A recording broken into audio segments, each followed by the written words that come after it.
to the show. Welcome to the show. Cause if you didn't, now you know. Light it up, kid, give them a show. Be volcanic and just let it blow. Oh, make them shiver. They've been waiting for the real man, time to deliver. I'm magnetic, I move still. They can't feel it, soon they will. You spit electric, you shock with sight. Your sounds eclectic, the crowds ignite. They've been waiting for it, so just let them have it. Yeah, double stuff them like a sandwich, go. If it ain't enough, the hell with it. To hell with it. Oh, I don't know about to hell with it. We go to heaven, baby. It's the GTalk. GTalk, we're live. GTalk, we are live, and I just unmuted us, so we're here, baby. We're here. All right. Looking ridiculous over here, looking fabulous over there. No, It's I wouldn't say Frankie. that. Que lo que? Hello, everybody. There's nobody watching. We're live. There's That's nobody all right. watching. What's going on? It's quite all right. This is our first live broadcast. Our first live broadcast. Our first live broadcast from the mothership, From the mothership. right? And the mothership, right? Not the mother. No.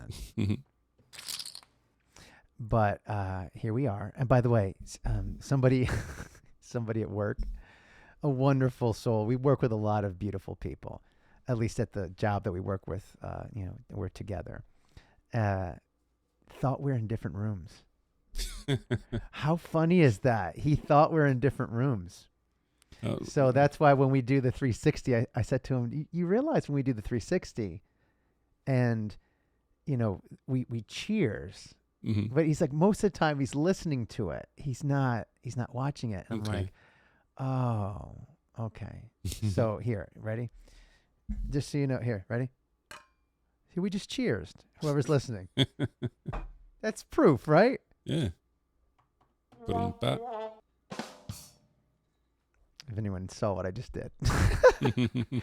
Well, welcome everybody to the GTalk. It is, I'm already umming. Coño. It's episode 2. Episode 2. Episode 2. And as always, I have a list, which we won't get to it, because it was from the last pod, Mhm. and we didn't get to it. No, Because as always, so we did 10 pilots, 2 episodes. Mhm. This is the second one. it's the second one. So we went through 11 recordings of average 2 hours each. Yep. So approximately 22 hours of podcasting. Plus or minus, yeah. I'd say plus. Yeah. Yes. We never reached into, you want to introduce Gabby? Gabby. Here, this is Gabby.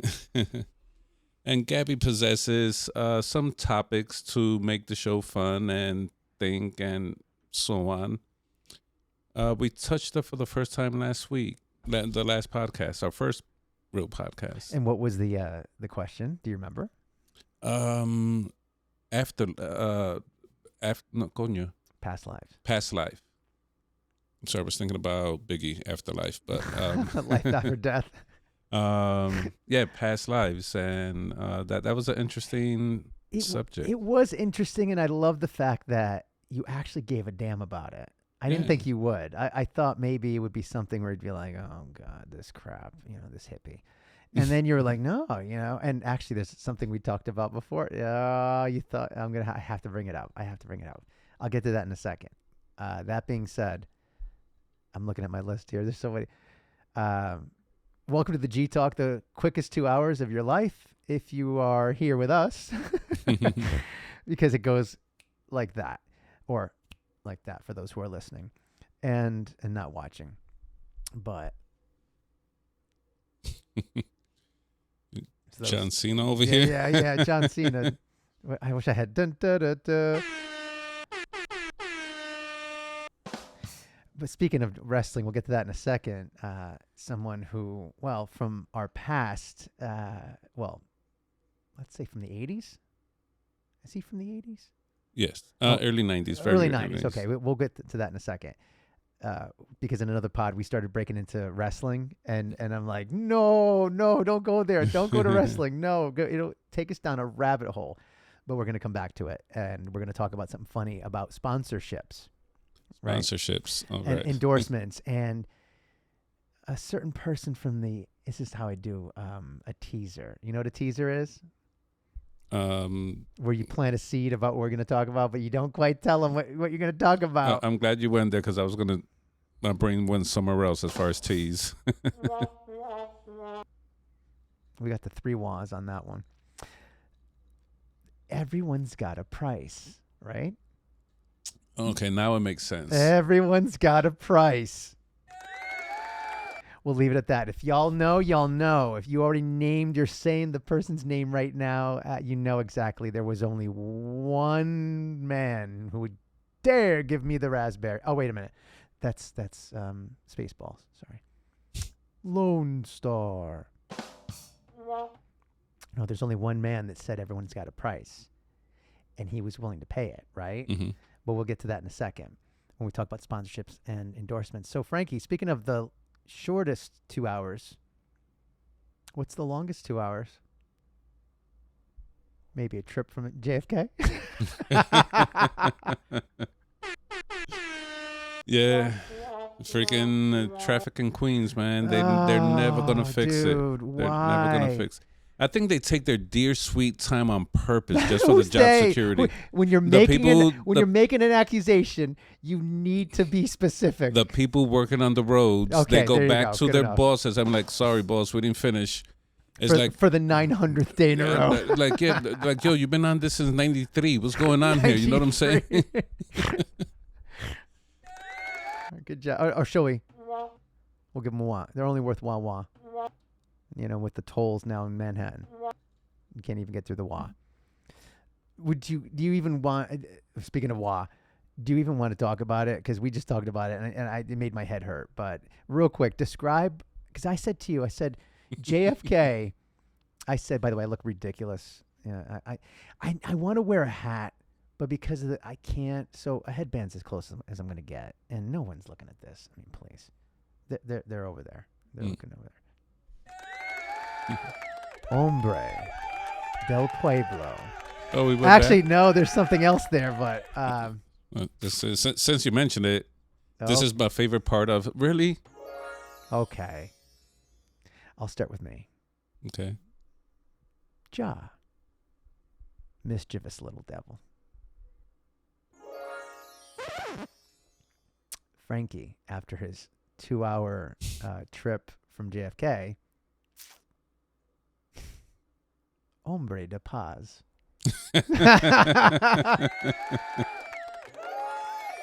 Man of peace. Man of peace. Why is that funny, my friend? Tell them why it's funny. Them being nobody watching. Why is it funny? Okay, so have you seen the pods? Have you been following the pods? I have committed to trying to be the best version of myself. How's that going? As so far, so good. That ship hasn't sunk. Is work in progress. One of the very first thing I started with was when you came up with, somebody cuts you off and you get very angry. The road rage thing. The road rage thing. And I've been very good for since that pod. Okay. Had a lot of opportunities, and I'm like, they're whatever. They're probably in a rush or whatever. They got to use the bathroom, whatever it is. And I went to drop off my brother at the airport today, and I left John a message. I'm coming in close.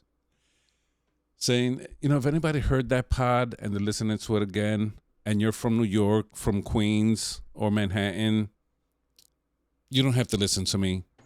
You can forget about everything I said. I don't want to go down that way because it takes me to a different place, and I'm trying to be a good Christian over here. These wonderful people left their wonderful at home. Go there. To put it, my discipline, my progress was.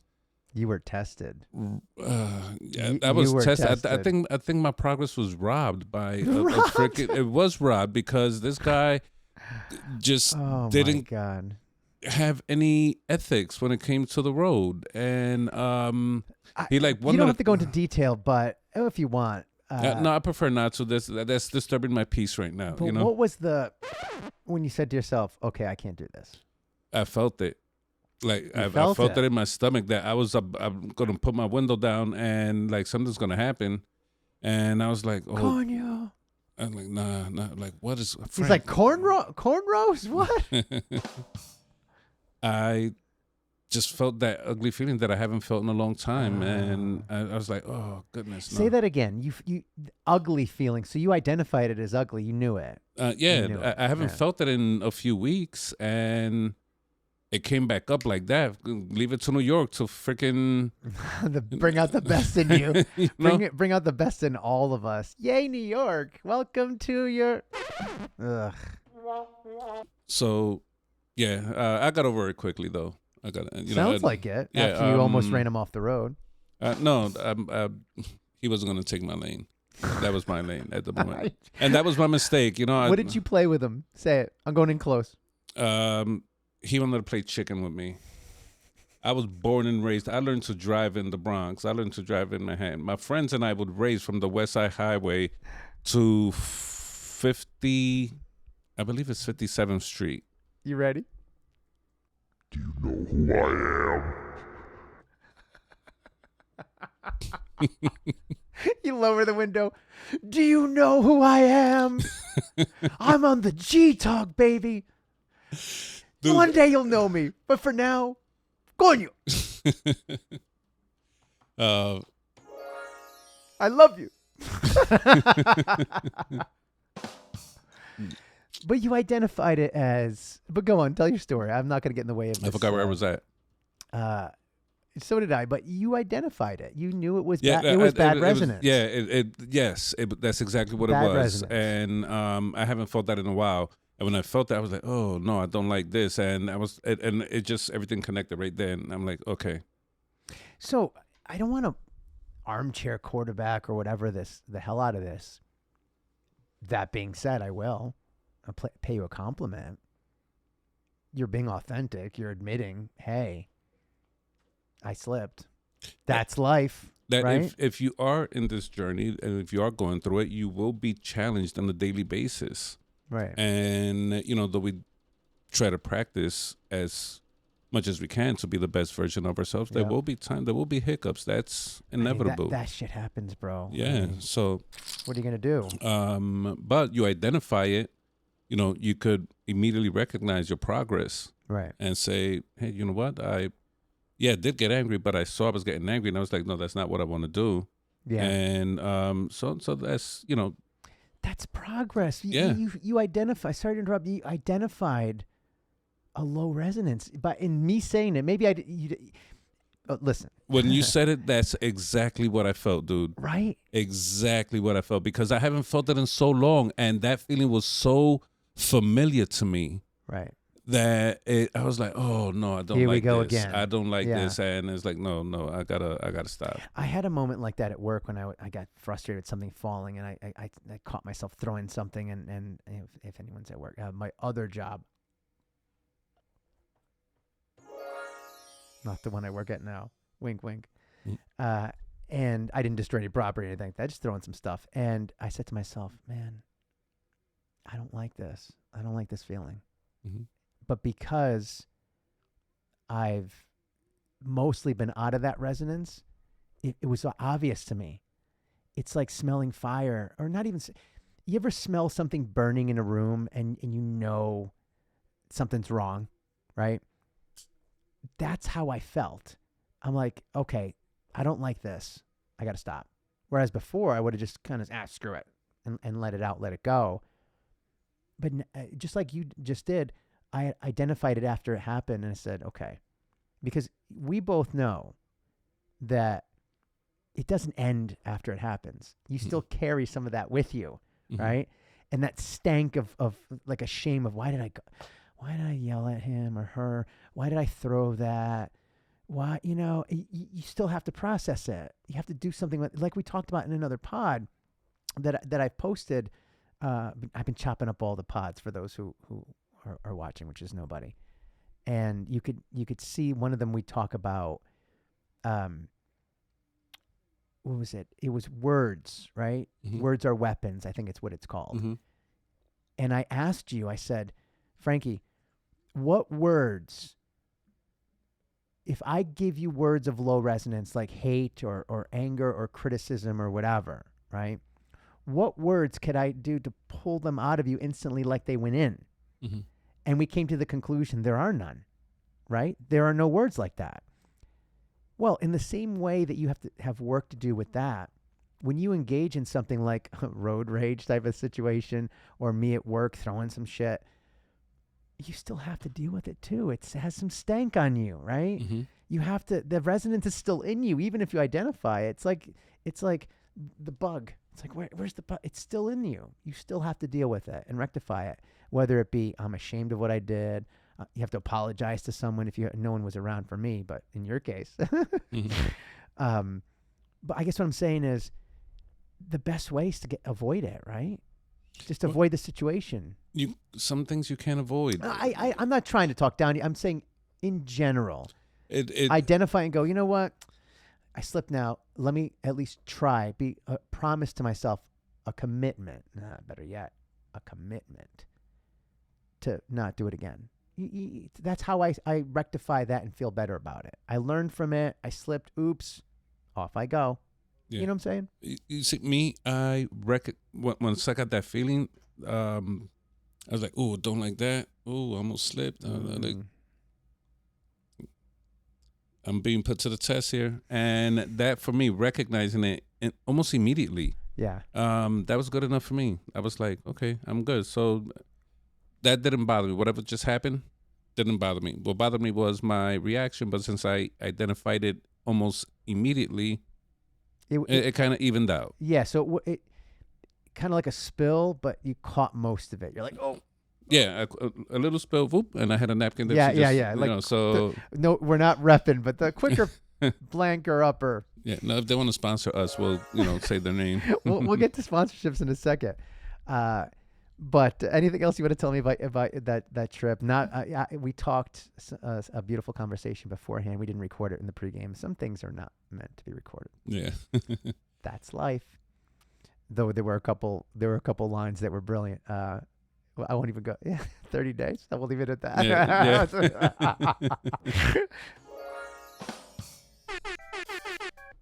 I don't know what that was. So, welcome to the GTalk for those who are watching, which is nobody right now. But one day, we might have an audience. And one of the things we're going to talk about in a second is sponsorships and endorsements. Mhm. Not that we're fishing for any, but we've joked about it quite a bit in the show, right? By the way, what are you drinking today, Frankie? I'm drinking whiskey. Okay. Would you like to tell us what kind of whiskey? Yes, it's the type of whiskey that if the company was sponsoring this podcast, I would gladly mention their name. And we'll leave it at that. It'll be a smooth transition. We can walk our way into the next subject matter. So let's just get to it here. For those who anything else you want to say about your trip to JFK, or are we good? We're good. I made it back here on time, the time I wanted to make it. So You did. You're good. Yeah. You're good. But to put a bow on what we just talked about, part of it is we're not trying to be perfect. I mean, that's not the goal. That's not authentic. It's not, because authenticity is I'm me, but sometimes I get myself into situations, whatever. It's how I handle it after, right? And again, if I can't handle it during, right? And what I felt today, I never felt it before. As like this happened, I'm reacting. I never had any pushback on myself, Right. But I have this thing tattooed in my brain that I am dedicated in being the best version of myself. I just want to. It's time. I'm 50. It's 2025. It's now or never. And I had a little good practice the last month of December. I think you're selling yourself short. I think it's been transformational, but that's just my opinion. Not me. I mean, what's happened to you, I think, has been a miracle or whatever. Not a miracle, but it's been amazing to watch. So, and I think just the fact that you can say that, how you handled it, I think it's progress. You know, I'd ask your sister, tell us what she thinks. I mean, what does she know you to be when it comes to the car? Oh. Here we go. Yeah, I mean, Hombre de paz, right? yeah. Let's use that. Yeah. Hold on. Oh, I put a thing on the screen. What is this? What the hell? Sorry, people. I did it again. You. My lefty's not doing so hot today. I call that progress, though. If you're able to narrate in time, like you say you did, and then come with the realization, shit, I didn't like how I felt. I didn't like what I did. I'm committed to not doing that. I'll get it the next time, but I didn't, thankfully, elevate this to something dangerous or something dumb, right? That's progress. How many men in your family do you think are able to do that right now? I'm not trying to have you call anybody out, but men, because again, we can't speak to men out there or beautiful babies or women. We can only speak about the people we interact with. Mm-hmm. How many men in your life, Frankie, do you think would be able to handle a situation like that the way you did? Well, my brother never gets mad. He's the most calm person I've ever met in my life. Not too many. Right? You know, not too many, but especially in the city. Oh, forget it. Right? I mean, come on, because men are put to the test, are they not? Yeah. Is that not kind of like, I don't know if this was, you know, the 1200s or the 1300s, and you're going down a path with your horse and your carriage, and you get someone else coming in their horse saying, "You move, no, thy will move," or whatever the hell they would speak. We will do a duel. You know what I mean? It's like, I got to prove myself now. How dare you? Yeah. It's like, bitch, I got somewhere to be. I got to go record a badass pod with somebody that I really, you know, dresses like a moron, but it's pretty cool. And it's like, I don't have time for you, right? I don't know you. Why am I investing energy in you? Mm-hmm. Like, go away. Yeah. You know what I mean? I think the bottom line is that you're going to be tested every single day. You're going to have opportunities to show your discipline and how serious you are in becoming the best version of yourself. And thankfully, I think I've been doing okay. I'm sure I could have done better. I think so. Today, the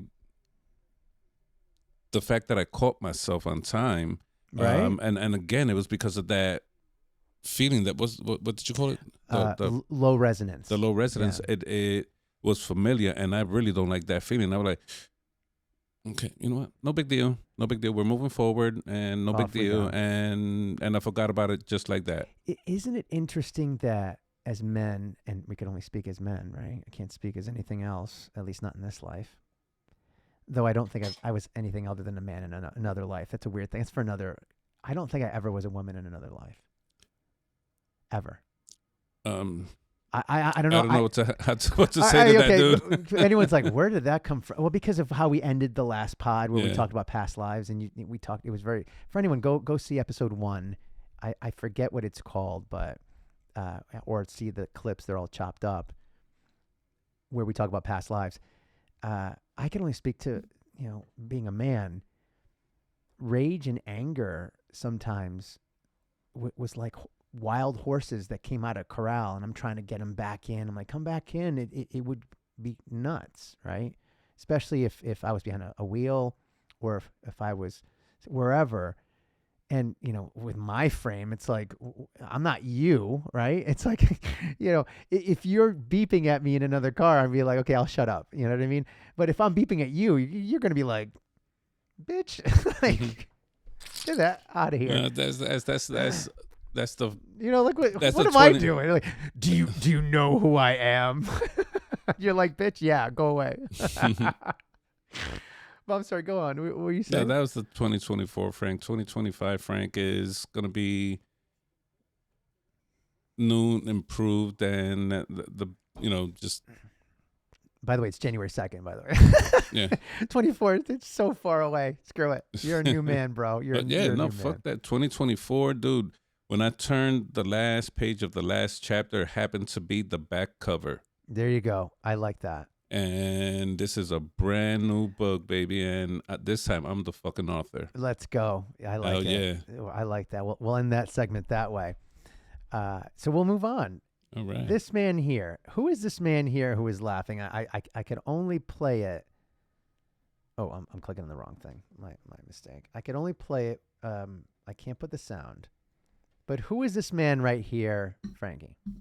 That is the $1 Million Man, Ted DiBiase. Ted DiBiase. And we're probably bringing a little bit of 80s, 90s nostalgia. That was his move, right? When he was like... No, I actually forgot his move. These are all his top moves, like a backwards figure four leg lock. It's all sorts of nonsense. That was probably his finisher, the leg lock. Oh, yeah, it was. It was. After that, they'll submit.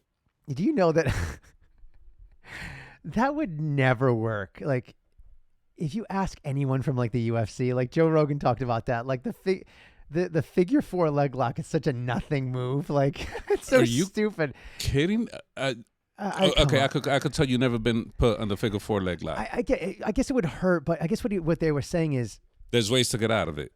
Yeah, and you can, when in a UFC fight, it's very difficult to get a professional fighter in a figure four leg lock because you have to kind of put your leg through. You have to like dress it up. It's way unless they're too passed much. out, right? You know, their defense is way too much look to at do. this. Well, you know, everybody knows it's scripted. He was the first one, I think. Sorry, to do drop the guy on the ropes with the net. I think. No.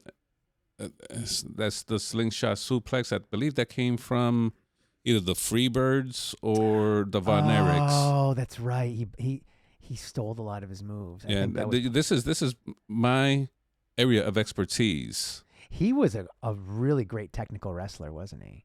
I wouldn't say technical as far as, you know, he's no Bret Hart or no Chris Benoit or you know, he was a good entertainer. But he was pretty tight with this. Like, in other words, he seemed to come across. Sorry, people. This is a early '90s wrestling thing. The tangent that we should have had in another pod, and I was itching to come back to. So you'll understand what this is all for. I heard he was great to wrestle with because he just knew wrestling, and I could be wrong. Maybe I misread it. Maybe I'm confusing it with somebody else. But the way he carried himself, this kind of like he was kind of like Trump of wrestling, was he not? I mean, Frankie, was he not like the Trump of wrestling?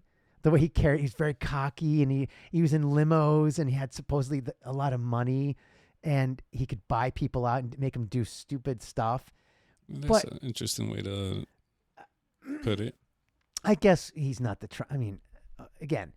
But I think technically he was a much better wrestler than I would have expected him to be for the kind of character he played. You know what I'm saying? He look at against Ultimate Warrior there. You know. Oh, the Ultimate Warrior! My God, rip.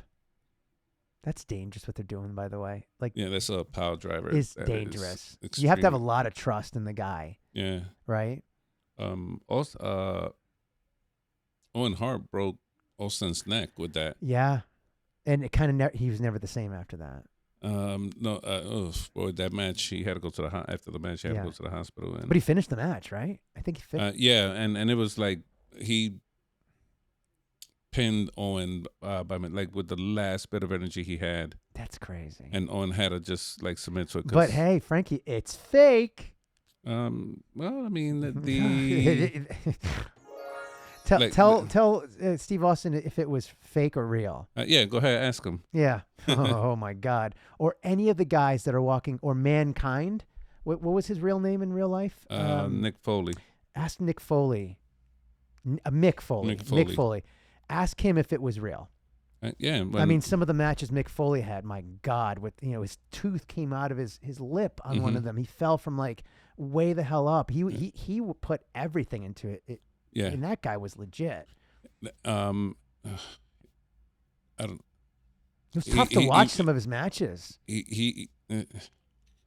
Arn Anderson, look at that. Arn Anderson, that's my man right there. Arn Anderson, wow, this is turned into an entire talk about a technical.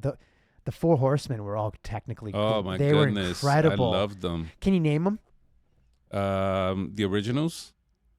What if I try? Because Go ahead. You can try. I'll give you. Arn Anderson, Mm-hmm. Ric Flair. Yep. It wasn't Ole Anderson, was it? No. Shit. Diamond Dallas Page? No. No. It was like some guy like, okay, I can only get two. Barry Windham Oh my God. Okay. and Who was the fourth one? Remember they used to hold up like yeah. the four? Who was the fourth one? Put in the comments, nobody that's watching. Put in the comments who the fourth one was. Flair. Oh my God. Anderson, Barry Look at Windham. that leotard. That was that wasn't Bret Hart. That was the other Hart, Neidhart. Jim the Anvil. Yeah, wearing fuchsia pink. Yay, 90s. My God. Oh, I love wrestling. We got to move on, though. So the reason why I brought up Ted DiBiase, for those who know, you know, right? He said famously, everyone's got a price. And basically what he would do, and I didn't have footage of it or else I would put it up there. He would go on stage, if you remember, Mm-hmm. with money, and you would pull people from the audience and have them do the dumbest stuff. Mm-hmm. Like one lady, I've got the picture in my head. He made her crawl across the thing and like bark like a dog, and he was throwing money on it. It was kind of demeaning, you know? It was kind of misogynist almost. Some people would say it was. But he did that to everybody. Mhm. Man, woman, child. He really, the point being, and I don't know how much of it was him and how much of it was kind of the acting or whatever, because I don't think he was like that in real life. I don't know. I didn't read about him. But it was kind of the storyline of the 90s. It was very Gordon Gekko. Everyone's got a price. Greed, greed, greed, right? Mhm. The idea being money is not, going to buy you happiness, but it's going to buy you something, kid. Wouldn't Mhm. you rather have something instead of nothing? Mhm. Here, get on your freaking all fours, speaking of four, and lick the freaking the mat, and then here, take the money and go, this dirty money, you skank. Like, that's how he treated people. I remember seeing it. He even had a belt. Remember his belt? $1 million belt. The $1 million belt, which I think was real. It had diamonds and stuff on it, right? It looked like it. I thought it looked so stupid with it had like dollar bills on it, but like diamond encrusted. But it was pretty badass for who he was. I really liked that, but I was like, wow. I can't believe WCW is over here. I can't believe we're watching Arn Anderson WCW. It's got to be like 86 or something. Oh my God. Look at this. Oh my God. They had to be so strong. What he's doing right now is not easy. That's a lift. Yeah, but the opponent helps him. They jump off the. But still, he's still lifting him. That's quite a. These guys are 200 plus pounds. It's a lift, Yeah. kid. Even with a spotter. I mean, that's on your lower back, Mhm. bro. But let's go back to Ted DiBiase. I'm gonna put this away because I'm getting distracted. I want to watch more top moves of wrestling. Mhm. The idea being, everyone's got a price. Mhm. Well, here's the question, my friend. Mhm. Is he right? Even to this day, January 2nd, Sugar Bowl's going on behind us, 2025, I ask you, Frankie, does everybody have a price? Go. 33, 59 in. All right, so does everybody have a price? Coño, it depends what it is. It really depends what it is. Well, let's would- talk about it. Would for you a sec. Would you smack the shit out of your mother for $1 million? You know what I'm saying? I'll get back to you on that one. I'm joking. There's some people that was like, give me 100. I'll do it right now. Here, I'll give you $100. You tape it. Uh, By the way, we're broadcasting from the mothership, so I've got to be very careful. Love you, Mom. Go on, though. would you? Well, here, let's narrow it down because we yeah, could go because this is very vague. very vague, and we could get into some really messed up stuff. I've had some conversations in Oh, no. college with people where we went dark on would you blah blah blah for a certain amount of money, and explored and it got dark. We'll leave it at that. let's do sponsorships, endorsements, because we've Mhm. joked about this on the pod now for, I don't know, 12 pods. And we always joke about, hey, if you're company XYZ, you should endorse us or sponsor us. And we had a very interesting conversation at our job, one of your Amon jobs, Hey, Mon, got to go to work. And it led to an hour back and forth, me and a few different people. We had a really interesting discussion going back. It was like, okay, would you do this? And they're like, maybe. Okay, would you do this? And like, oh, maybe not. And we went back and forth. So I'm going to give you some scenarios. You ready for this? Mm-hmm. Because I think one of the things, if we're going to say that we're authentic and we stop there, that means if we're going to sit here and talk about things in an authentic, audacious, accessible way, and we're going to have morals and ethics, and we're going to stand by something, because if you don't stand for something, Frankie, what happens? You stand for nothing. You fall for everything. Yeah, let's use Right? that. But yes, you stand for nothing. But it's also you'll fall for anything, Mhm. right?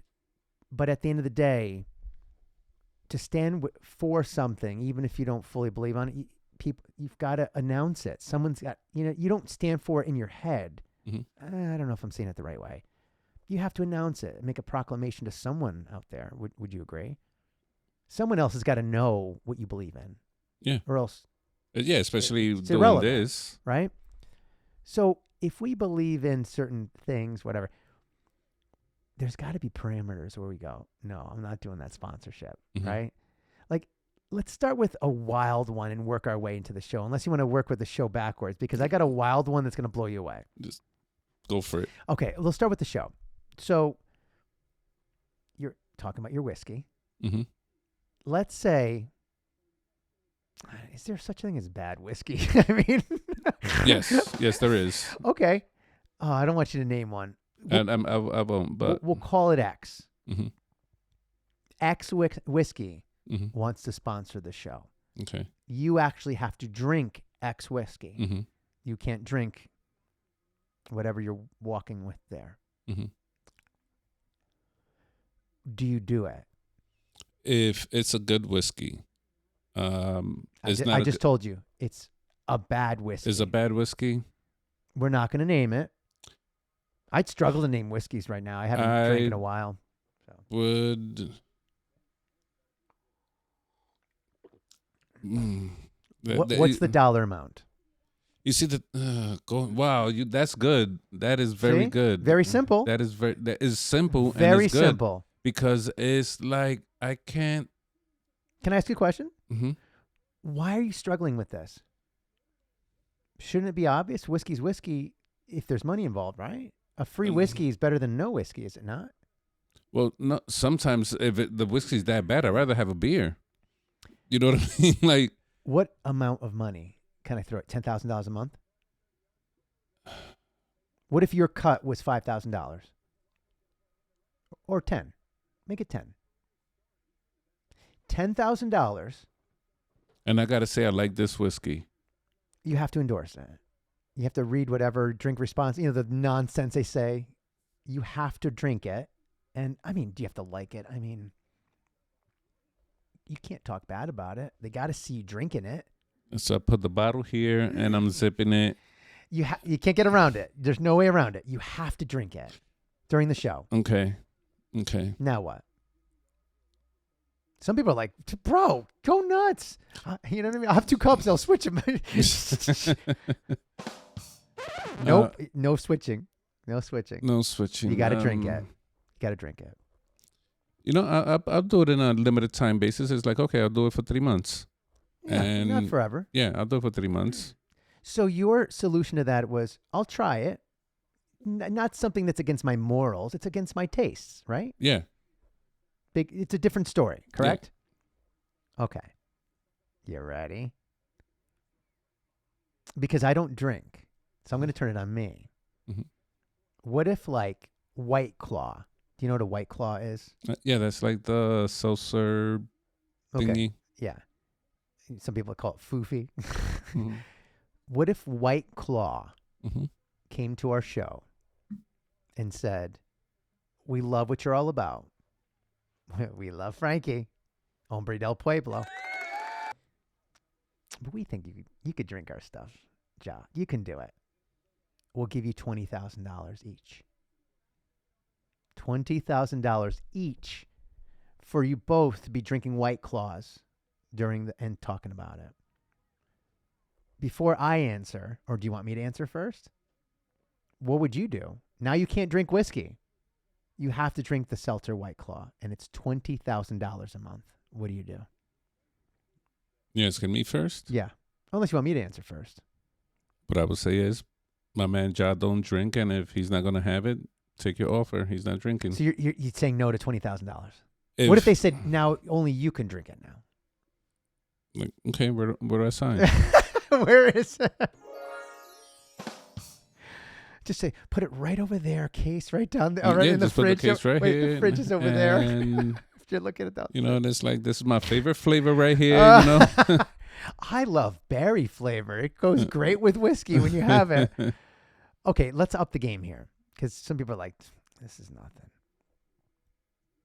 Let's say it's Coca-Cola. Mm-hmm.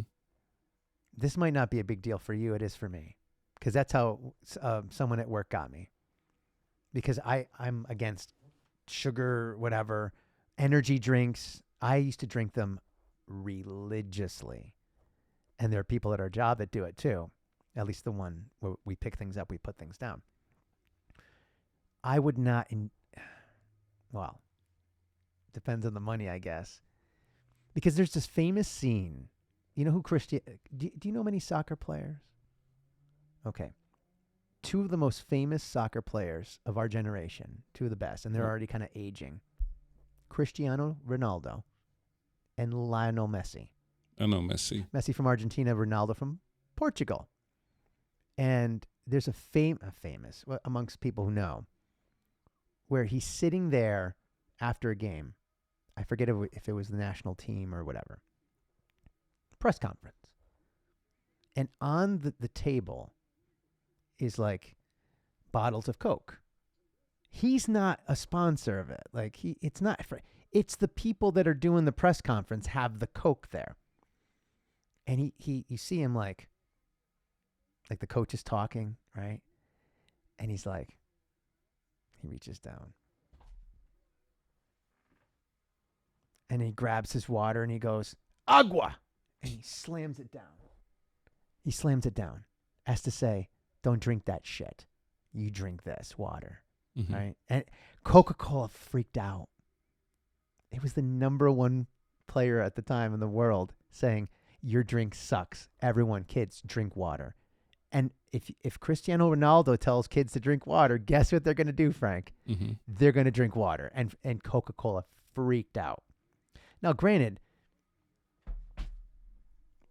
Cristiano has all the money in the world. He can say that, right? He's never going to do a sponsorship with Coke. He doesn't believe in it. Mm-hmm. He just said it. Agua, water, right? Drink water, kids. Not this bullshit. And I agree with him. It was probably one of the proudest moments I have of watching Cristiano Ronaldo is that. Like, well done, kid. That's authentic. You were yourself at a moment where you're like, you know what? I could just ignore this. This is the easiest thing to do because it went all over the internet. It was viral at the time. But he stuck by his guns. He's like, F you, Coke. No, that's bullshit. Get this out of here, right? But Frankie, I wouldn't be authentic if I told you that there wasn't a dollar amount for me to rep Coke on the show. I'm being real. I'm being real. Because they caught me at work. Jonathan caught me. He's like, $1 million. You wouldn't do Coke. I'm like, oh, jeez. $1 million, kid. $1 million effing dollars that I wouldn't sit here. I could then end the sponsorship and then tell the fans, the zero fans, I could say, I did this just for the money to share with people and to like donate it. You know what I mean? Like I needed to take money from the bad guys. I was Robin Hood. You know, I just drank some sugar and I gave to the poor, right? At least I could get around it. But would you do something like that? What's your equivalent of not like what is your equivalent to Coca-Cola or energy drinks? Like because I wouldn't want to see my kids watching me sell out to something that if they started drinking, I would tell them to stop drinking. You see what I'm saying? Mm-hmm. Like, what would I be selling there? Like, what is my price, and why did I? You know what I mean? Like, do you understand where I'm going with this? You know, we discussed it before, and you know, I mentioned a couple of examples that things I would absolutely not participate with. Can you remind me? Because I'm not thinking of any of them. Like, what's your equivalent of what I just said? Do you have an equivalency to that? It doesn't have to be a product, like a food product. It could be anything. Like where you say, hell no, that's against my morals. It's tough, right? I don't think I want to go there yet. Okay. But you know, there's a fine line between morals and business. Well, there's not a fine line.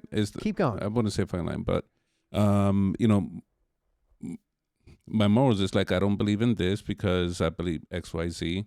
However, this is a business. Well, we're not a business, but you know, if one day it gets to the point that it has to be treated like a business, and we are about to land one of the biggest deals this company's ever had, and it contradicts our morals, or at least pushes the buttons, not that it's going to kill our morals, but it's going to push the buttons, then,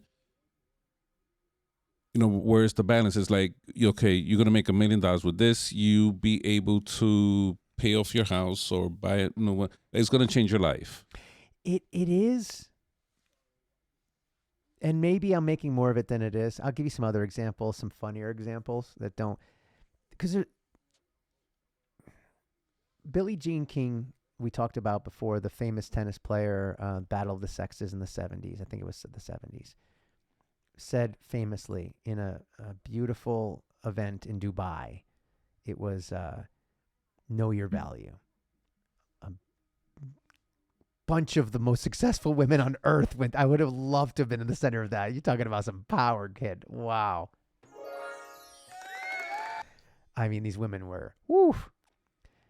And she's speaking to these women.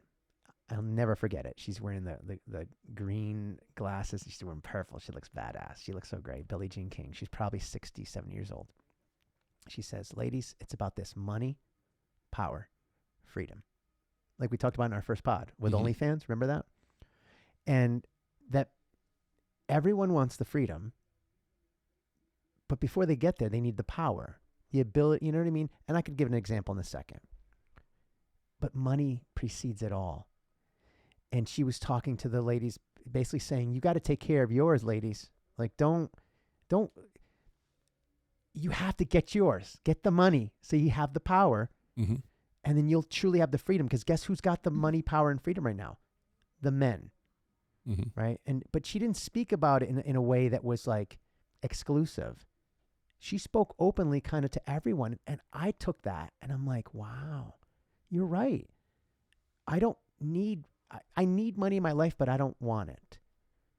You know, I'm not looking to go back to a time where we didn't use money and it was all barter or whatever. Good luck with bartering, for God's sake. Here, take my towel. It's worth half a goat. You know what I mean? And you're like, go away, right?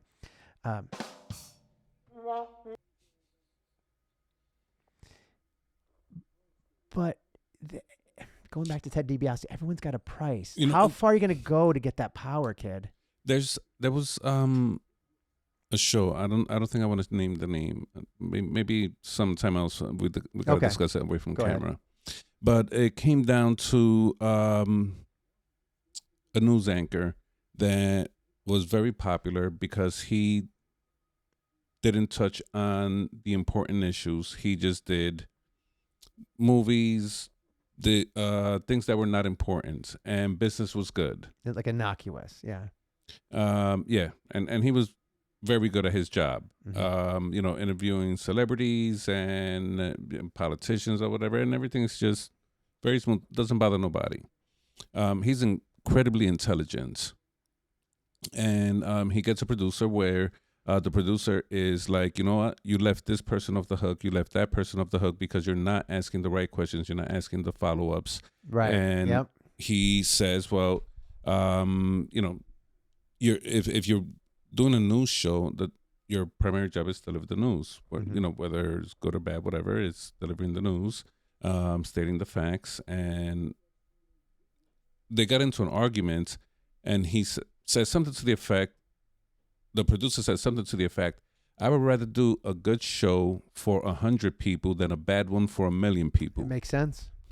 Now think about that. This is related to what you're saying. It's probably first cousins saying, it is, yeah. Would you do this for all this money or all this attention? Right. It's a great example. That's using the same formula, but kind of switching it a little bit.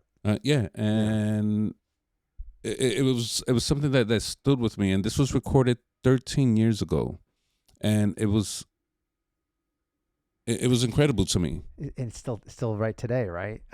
But either way, whether or not it's an endorsement deal or whether or not it's if you're running that story and you're challenging people, some may argue that he was, or they, I don't know who, you said it was him or? He was the anchor. Okay, she was the producer. Okay, there you go. That it's easy not to ruffle feathers. It's an easy way to get by and get your paycheck, blah, blah, blah, right? Or it could be that didn't move the needle for them in their morals and ethics. They're fine with it. For me, though, there's some things where I'm like, no, I'm not going to let money get in the way of that. And that's why I like the idea of the sponsorships, endorsements, because, and I have a funny one for you in a second. We'll end on funny for that segment. Like Ted DiBiase said, everyone's got a price. Part of me is like if I were to get on one knee for Coca-Cola, I'd be like, well, here's someone else that's got power over me.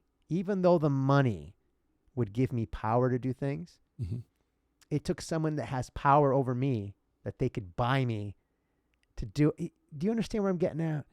It's like their energy I'm still subservient to them because I needed their money to do something that I didn't want to do to get to power and freedom, whatever. And some might say, dude, what, you're overthinking this. Replace Coca-Cola with cigarettes, with vaping, like for kids, energy drinks, some of these fatty foods like Burger King or McDonald's. Let's say, Frank, what if McDonald's wants to be a sponsor or any fast food company? Now what? You might like, hey, Wendy's, hey, let's go. I saw a thing the other, I don't know if it's TV or the internet, whatever. The number one restaurant in the country is McDonald's. Of course it is. Do you know that McDonald's is the number one toy distributor in the entire world? What, they sell that many Happy Meals? Yes. They are Really? the number one toy distributor in the entire world. With Happy Meals. With the toys for Happy Meals. Wow. Go figure. That's insane. That is insane. We're talking about billions and stuff. There's a sign in our town, billions and billions served. Remember when they used to put the number up there? Do you remember? It was like 7 billion served. And now it's like billions and billions served. And I'm like, served what? Served, I don't know. A stomach ache, a heartache. Very funny comedian said, he said, you remember when you was a kid and McDonald's was fun? Not anymore. Now it's a guilt trip. It's a guilt trip and you feel like crap because you're old. Yay. Yay, McDonald's. Like you ate McDonald's in the 80s or 90s, you pretty much decided the hell with my 70s, you know what I'm saying? Yeah, you're like, okay, I could mortgage, it's kind of like when McDonald's did Monopoly, right? I could mortgage off my 60s and say, who cares about that? I'm 20. I'm going to be 20 forever. And I'll be married forever. Yeah, too soon. So let's say McDonald's offers you, put a number there. Yeah, I don't care. Like, yeah, come on, McDonald's. You would do it. Yeah, and I want. And you'd have to eat Big Macs and stuff on here. I'm not gonna do Big Macs, but whatever. You get me some fries over here, and Quarter pounder, whatever. Yeah, I'll do some fries. I wouldn't do it. And a milkshake. And, I wouldn't do it. That's how dumb I am. I wouldn't do it for see, no amount of money. This is where we tag team. You could take the money, then give me some back, a kickback. No, I'll take the fries and whatever, and it's like, hey, this is your cut. You ever see where they put the fries and the burger on the windowsill. Dude, we're not Come going on, to discuss kid. that. We're not Oh, going my to God, here you discuss go. that, Okay, okay? we're gonna keep it. Yay, McDonald's. And we said their name way too many times Way over too here. many times. McDonald's. We need to talk. Let's talk. Well, with him. Yeah. What about, like, what if Ozempic or like a drug company? I'm not familiar with the drugs, so Okay. you got to tell me what they do. Ozempic used to be for A1C, whatever the hell that is. Let's talk about depression. Okay, so let's say, perfect. Oh my. I have to be related to it so I can talk about it. What if a antidepressant drug Mm-hmm. company said to us, "You're talking to our demographic. We need more men." Yes. Mm-hmm. Right? You see where I'm going with this? Yeah. You could help us. Mm-hmm. Right? We're going to give you $50,000 each. Mm-hmm. That's a lot. Let's say $50,000 per month. Mm-hmm. I don't know. A number. Whatever. Mm-hmm. What are you doing with that? What I'm doing with that? Are you going to do it? Where you're not going to take the drug, Mm-hmm. but you have to talk about it. The benefits you've got to promote it.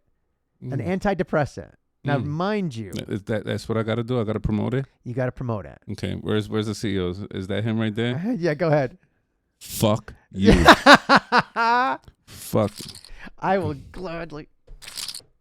I am healing this community. This here. Yeah. This is better than whatever the hell you selling, you soulless mother over here making me lose my Christianity. You don't have enough money, dude. So you have. You don't have enough money, bro. Bar. That's no. We're healing our community. We are healing each other, right? Because we need them just as much as they need us, and together we get not gonna make me lose my Christianity, dude. All right? Already left it in JFK, along with that bag. But no, we're not. No, absolutely not. It's like I hate that thing. You freaking took it. Hate. No, I did, you know and I almost. Well, it led me to some dangerous, dark things. So trying to get off of it. When the freaking warning label says side effects may include unaliving yourself. Yeah. Are you kidding? Like, what the? Yeah. It takes that. So you wouldn't do it? No, you don't have enough money. It's just not okay. So I respect you for saying that. I'm gonna take it a little step further, though. Mm-hmm. You know what I do? I'm a mischievous little devil. Okay, Frank. What's the difference between those drugs and McDonald's?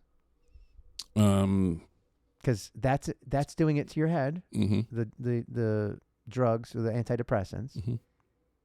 Well, McDonald's is doing it to your body, is no, it not? I don't know. I don't think so. It's destroying. I've eaten McDonald's plenty of times. I'm totally fine. I don't have no unaliving thoughts. You don't live on it, though. I don't live on it. I hope most people don't, but if they do. Some do. Okay, but it's not. Are you addicted to freaking McDonald's French fries? Well, there are some people, Frank. Okay, yeah, okay. So we're talking about the bare minimum versus a good percentage of the people that take this product. Here's a problem. Obesity is horrible Dude, in this country. You know, obesity I don't want to say only exists in the United States because I've seen sumo wrestling. Yeah. But for the most part, that's intentional, though. It for the most part it's here. Like in Europe, Canada, South America, you don't see obesity over there the way you see it over here. Not like, I mean, there's heavy people, let's be honest, but no, not like here. It's a lot to do with our food. I don't want to go down that path because we're almost an hour in, and I'd like to go down that path, just not in this episode. And I don't want to single out McDonald's for legal reasons, but because I can't prove it, I could still eat that thing on the windowsill 30 days later, and it's still healthy. Yay! My point was, whether it's prescription medication or the food we eat, be it Coca-Cola, I don't want to, soft drinks, fast food. See, it's better, right? Mm-hmm. Legal. How am I doing? Oops. Shoot. You are doing fine. Mm-hmm. Oh, it's the algorithm. Just stop mentioning You got it, kid. Thanks. So soft drinks. Yeah, like if a kid picks up his sister's soda or his brother's French fry Right. and eats it, he's not gonna die. But if he picks up that drug that's over there, he's gonna have serious problems. I see and listen, I'm not disagreeing with that. We're not equating the two. I guess I kind of am. They're both part of the problem. Can we agree with that? Poor quality of our food and the drugs that we have to take as a result of the fact that we're very sick. We learned it in COVID, did we not? How the people most likely to die from the C word had comorbidities, meaning they were not healthy inside. They had issues, whether it was asthma or mineral deficiencies or doctors or scientists are going to be studying that for years, because COVID, some people called it something like very innocuous. I thought it was pretty severe, pretty serious, but I didn't succumb to it. Thankfully, neither did you, right? Those who did, we are sorry. God bless you and our condolences. But there were comorbidities involved, meaning they were not fully healthy. There was something about them. Either they were taking medications that was compromising their immune system, or eating a diet that was not consistent we really with health. We really don't know. I'll never forget in New York during that time, it got up to over 400 a day. You mentioned that in another pod. And, there's no way to say, oh, this person's diet or medical history. There's no way to associate it. It was just. But I'm telling you, the data that's coming out is that there were mostly in other words, it wasn't just the COVID, because if that was, we'd all die. There was something else. I can't prove it, but the studies are saying that as the data's coming out, that there were other things that they weren't the healthiest they should have been. Either they had a pre-existing condition of some sort, or they were compromised due to medications, or their diet. Mm-hmm. They just weren't healthy, and they got sucker punched by this whatever, and off they went. I can't prove any of this, but I think you would agree that diet's important, is it not? I would say diet is definitely important. Of course it is. Like anything that relates to your health is important. So if someone was to eat fast food every day, would that be? If fast food every day, it's not the best idea. It's not the best idea because you're gonna get out of shape. You're gonna get fatigued easier. You're not gonna be healthy. It's not. Right. No. So, well, how many times a week would you say the average person should be eating fast food? I mean, you're healthy. You take care of yourself. Food twice a week, maybe. But here's the thing, Frankie. Not everyone's you. Not everyone's the hombre de paz or hombre del pueblo, or working out and doing things like you do, mentally and physically, right? Look at some of the people that come in our store. Mm-hmm. Look at some of the stuff they're buying.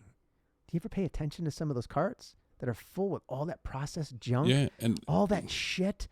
It's like you should not be eating that, man. There's some pretty big customers that come in, and I recognize them. I'm like, oh, why are you eating that shit? That's why you are like what you are.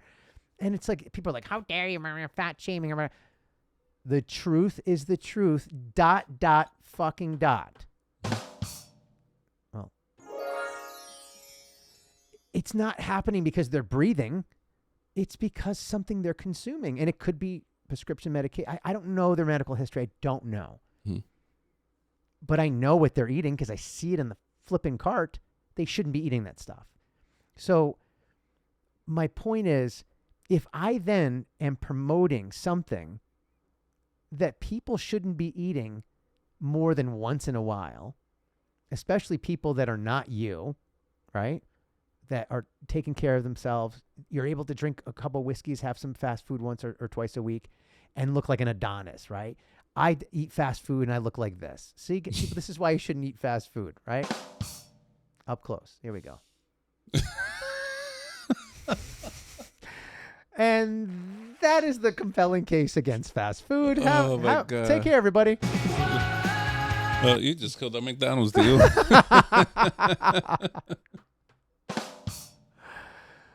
And God, I hope nobody ever like sues us for this, but hey, it's my opinion. First Amendment. I can say that we are just what? Podcasters. We don't know bleep about anything. Yeah, we don't know shit. Nothing. Nothing.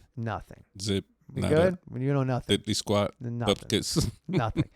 That being said, I couldn't sleep at night knowing that I took money from a company that I believe does not make healthy food. Well, you're going to wipe out pretty much the entire food chain system. That's my point. I won't do credit cards.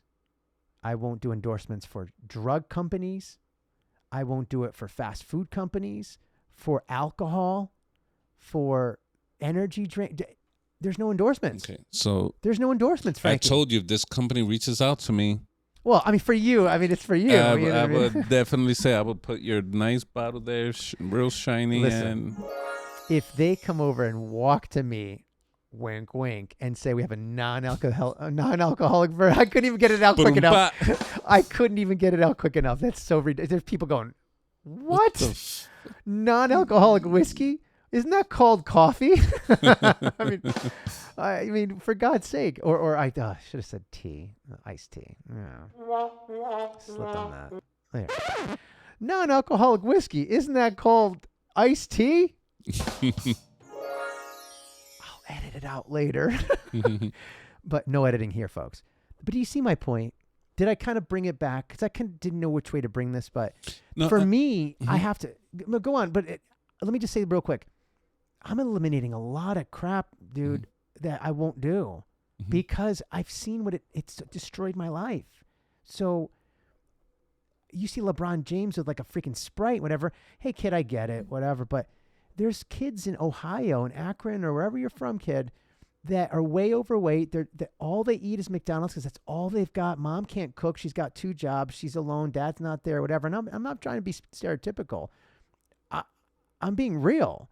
Right? It happens in this town that we live in, or single dad, put a blank space there, however you want situation. It's proven. I've heard plenty of news reports. I've read plenty of articles about the number one source of food in a lot of these places, or the 2 sources of food are fast food or Dollar General, where they go to Dollar General, the dollar stores, and they have all sorts of food that is full of salt and processed, because they have no choice.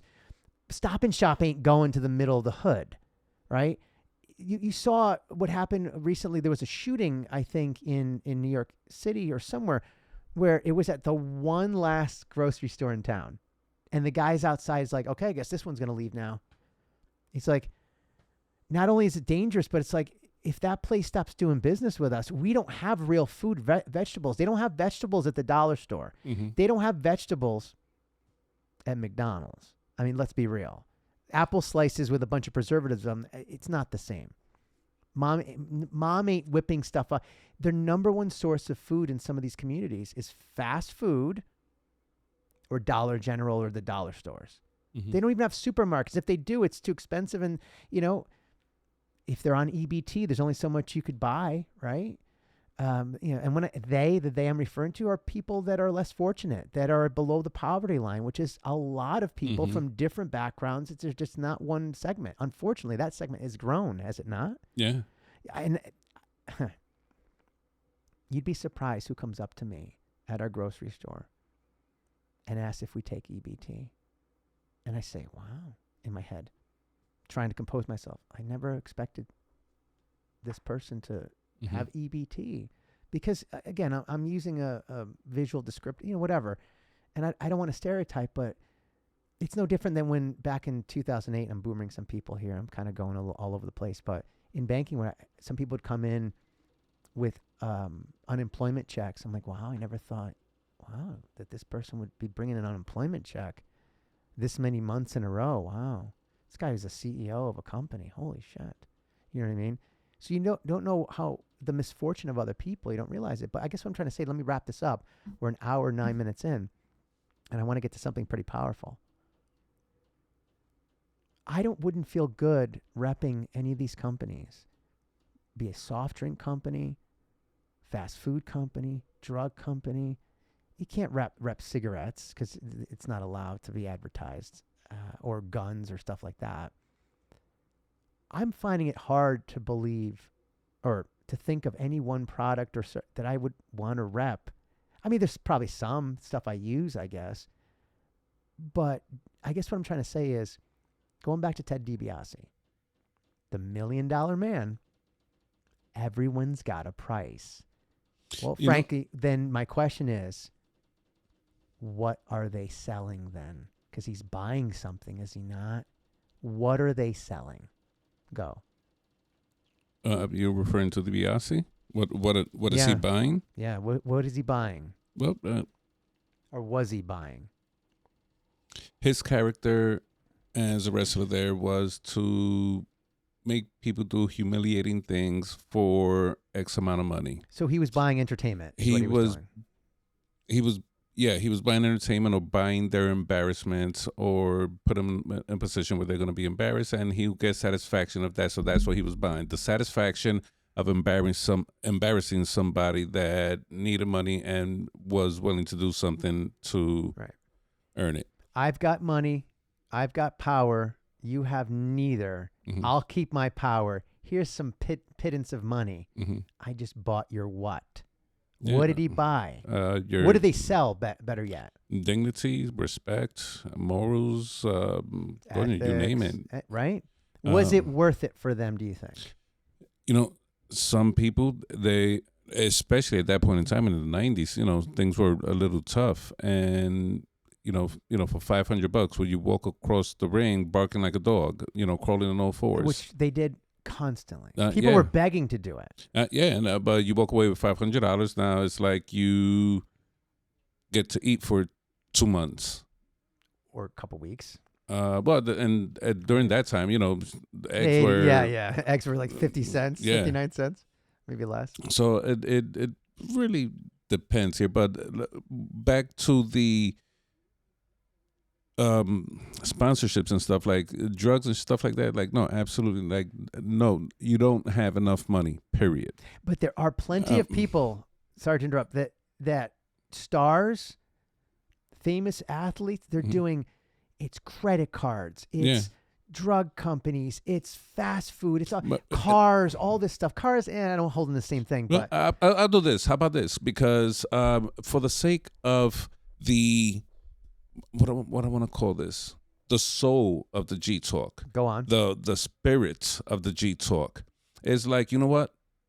The gym I work for, I would tell them, hey, this is what I do. I promote to the people that follow us to be proactive. Right. And the first thing is to go to the gym. How about you sponsor us? I could say your name over here and say that you heard it from the GTalk. 0 enrollment fees, and you get in this weekend. Pick things up, put things down. You don't know the commercial? It's a famous commercial. I got to show it to you after. It's funny. People that is the now we're flipping the script. Okay, but I don't want to flip the script just yet. I want to put a bow on what we just talked about, and I have one more scenario for you. But I guess what I'm saying is, money does some pretty crazy stuff for people, right? I'll take it even a step further, but make it simpler that most people will. You talk about accessible. How many times have you said in your life, I hate this job, but I need the money? Mm-hmm. Or I work a lot of hours, but it's good money, or whatever. Or however different way you say it. Because I've said it many, many times. I stayed at a job at the bank for much too long because it paid really well and I needed the money. I didn't want the money, but I needed it because of the life I was living, which was way too much. We'll leave it. We'll put a blank space there. And basically, it almost killed me. My experience is past experience does not, predict future, returns, of working for a bank. You may have, whoever you are out there, a wonderful experience with a bank. Go nuts. I almost killed myself. I'm sorry. Unalived myself almost because of the stress and all this stuff. And I was selling my soul to make money for this conglomerate bank, this garbage. And like I had people in front of me that I knew couldn't afford an overdraft fee. Mm-hmm. And they had like 10. And I'm begging my fucking, we're over an hour in. My fucking manager, I'm like, can you just give them all 10? This person is like, they can't afford this stuff. And we should never have charged. Who are we to charge overdraft? Such bullshit overdraft fees. Customers used to ask me, beg me, can you put something in my account if it comes in enough money for it to stop it? I said, yeah, we can do it, but they don't want to. Who's they? The bank. That's how they make money. 10%. And I'll say it. F it. I don't give a shit. No. No. A particular bank in Connecticut, we'll leave it at that, that was created in Connecticut. 10% of their annual revenue on the books was from overdraft fees. And I'll never forget sitting there across from a beautiful man who was I guess, whatever the hell he was. Some title there. Put a blank space there. But a wonderful man. And I said to him, R, we'll call him R. Other banks are not doing this. They're stopping this. They're just not charging them anymore. Because why? We have the technology to stop it. It's so ridiculous. He said, well, I figured, you gotta tell them the benefit of us covering it. Because if that thing doesn't go through, their cell phone bill, they could get their cell phone shut off. You realize that even if it didn't go through, we still charged them $37 because we didn't pay it. So those 10 overdraft fees for that lady, and that was one of 1,000 examples, I gave back 5, half of them. We still kept almost $200 or $170 worth of fees or whatever it was from a lady that was probably going paycheck to paycheck. And I'm just like, what's the benefit of that? You can't get that 10% someplace else. You got to get it from these people, the less fortunate, the least fortunate in the bank, or those making the mistakes. And and the reason why I'm bringing this up, because this has nothing to do with endorsements, it has to do with selling your fucking soul. Okay? Everyone's got a price. Well, guess what? Webster fucking Bank, I didn't. And that's why I told you go fuck yourself. Beautiful people. And I have the right to say that, Frank. I know I saw your face, and I love you for that, but I have the right to say it. It's my experience. 2 stars, wouldn't recommend. I didn't want to sell my soul anymore. I was tired of it. Because I'd go home and say, look at me in this beautiful house. I don't have to worry about overdraft fees because I got an in at the bank. Wink, wink. But these people did. And I had to constantly, they were begging me, sometimes yelling at me, saying all these things. And I'm like, I'm not selling my soul anymore. I can't do this anymore. Or trying to get people into some sort of a home equity product when I knew they didn't need it. Or I had to get my team, force them to are you part of my team? Are you part of here? Because you got to do more. We got to get the numbers. And I'm like, bitch, you're a wonderful person. I'm so lucky to have you on the team. The customers love you. You're not a great salesperson. And I write beautiful reviews for you, but my manager doesn't like it anymore because he's not getting his numbers. I now have to get my numbers. So do you. Well, guess what? I'm tired of it. I'm not selling my soul anymore for this because I'm leaving here with the lowest resonance possible. And one day it's going to kill me. Almost did. So I'm going to ask you again, Frank. If everyone's got a price, what are they selling? Well, no, look, you mentioned that, and I got to tell you something real quick. I was a mortgage broker for 12 years. This. Go ahead. And towards the end of the crash of 2006, the last 2 years before that, 2003, 4, 5. It was like record years in mortgages. Oh, yeah. Yeah. Ridiculous amount of... It was a buyer's and seller's market at the same time, which has never happened. Ridiculous, right? And you couldn't print enough money. Yeah. If you had a pulse, you qualified for a mortgage. Yeah, basically. For a $500,000 Thanks, Bill mortgage. Clinton.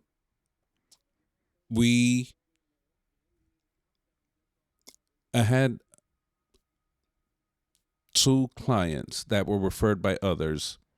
Oh, I want this house. I want to buy it. Okay, bring me all your documents. Let's see what's your income so we could see what you could afford. I've had that conversation a million times. Go on.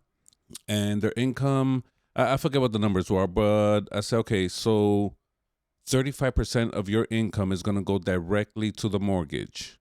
So your mortgage, you could afford about $2,000 a month. That's your mortgage max. Now everything else is for the rest of your bills. Right.